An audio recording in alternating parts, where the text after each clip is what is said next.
So Awesome Twitch Dude brings up the fact that a while back I brought up an old idea that I'd had during the development of State of Decay 2 that just never came to fruition. But he wanted me to go into it. He says, Jeff, can you talk about the night-only freak idea?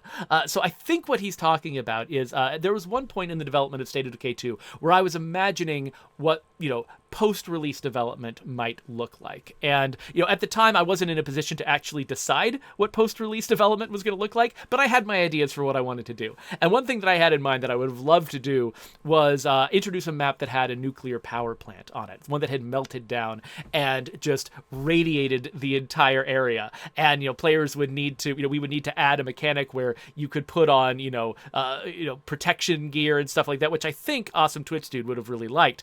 We didn't end up going that direction, but I thought it could be neat. But one of the things I wanted to introduce was radioactive freaks that had mutated beyond their normal freakness and could do things that other freaks couldn't do. And I had a couple of ideas here and there for what the Screamer or the Juggernaut or the Bloater might do, but actually the one that I loved the most was my idea for the radioactive feral. And what I wanted to do with the feral was I wanted it to be utterly silent. So right now you can hear a feral like galumphing towards you, right? And you can also hear it do this distinctive roar when it notices you and it's about to charge. And you can use that stuff to sort of tell where it's coming from, to prepare, to get ready to dodge, get ready to attack him, that sort of thing.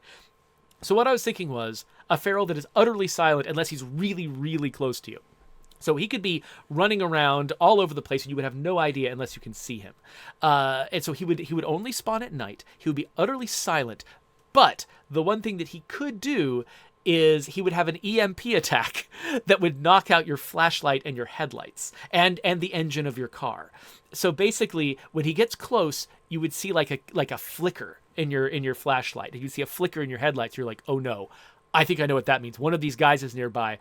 But you can't locate him by sound. You can't tell where he is directionally. You just know he's somewhere around. So you're like, you want to get out of there fast if you see the flicker start. But if he gets close to you and he can be chasing you down, he can know exactly where you are. He'll chase you down, he'll stalk you, but you will never hear him.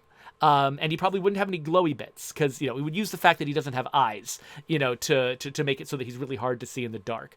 And then when he gets close enough, he would launch his EMP attack, knock out your flashlight, knock out your engine, knock out your headlights, and then come after you. And you would only hear him when he gets close enough to you to tackle.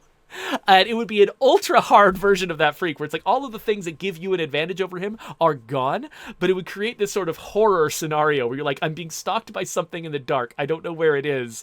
And it's using all of its advantages against me. So anyway, so that's the idea. So I don't know if I'd ever gotten fully into depth about it before. I just mentioned it before, but Awesome Twitch Dude remembered it and wanted to call it out. Maybe, I don't know, if I'd ever indicated that it would have been paired with a hazmat suit, that might be what made Awesome Twitch Dude like the idea, because he's a big fan of hazmat suits. But yeah, there you go. So he says, see, this sounds cool. So yeah, so that idea is still in my head. Who knows? Maybe we'll get the opportunity to do something like that in the future. Currently, that's not my focus. So, I'm not making you any promises, but I still really do like that idea. Mostly just because the thing I like about the idea is, there's a lot of games out there that plan out jump scares and enemies that leap out of the darkness and stuff like that, but they do it by very specifically lining up levels and planning out scripted events to make it happen. And the thing I liked about this was it sounded like something that we could do in an open world, and it could still work. It could still have the same effect of a scripted jump scare, but it could be something that could just happen any place without necessarily, needing us to, specifically control where the player is, where they're looking, and where the enemy's coming from. It could be something that, it could just do out in the wild anywhere, and it could still work as a jump scare. And that's the thing I really liked about it. Anyway, that was the third viewer question I've answered in a row, so I think I've got a bunch of these stacked up now. So enjoy, and there'll be another one sometime in the future, I am certain.